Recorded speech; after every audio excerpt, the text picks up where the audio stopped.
Through her own painful experience losing a child, Stefania Thomson is working to help other parents.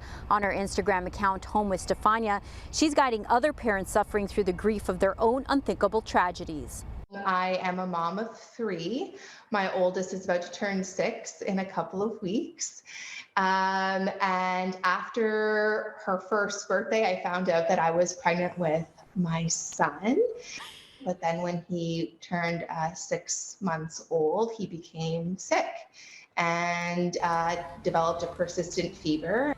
He was diagnosed with a life-threatening genetic condition called HLH, also known as hemophagocytic lymphohistiocytosis.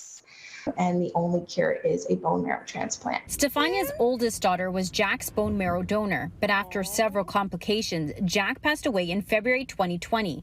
That's when she turned to Instagram, deciding to use her platform to help both herself and others. It has been incredibly therapeutic.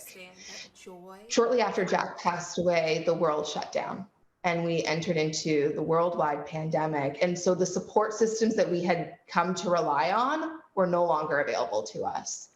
And so that became even more isolating. And I took to Instagram as a way to cope. Through her account, she has connected with other parents, hearing their stories of hurt and healing.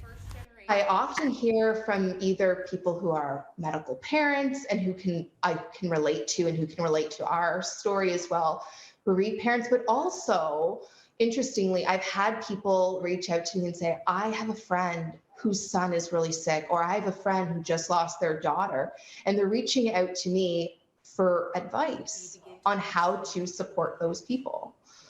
In addition to sharing her family's story on social media, she also does speaking engagements. She shares what it's like to experience loss from her perspective as a mother and from her oldest daughter's perspective as a child. Recently, she was part of the Sick Kids Mother's Day campaign. I had seen a Mother's Day campaign from Sick Kids of these moms who were beside themselves, living through every parent's worst nightmare. And then a few years later, there I was living the exact same nightmare. Being a part of Sick Kids family is very unique, and it's a place you never want to be, yet it is the exact place you want to be when your child is sick. Sick Kids has an online library of resources for bereaved parents, and the hospital emphasizes that their relationship with families doesn't end when a child dies. Services include grief support coordinators for families of patients. We'll share those resources and how to find Stefania on citynews.ca. For City News, I'm Stella Acquisto.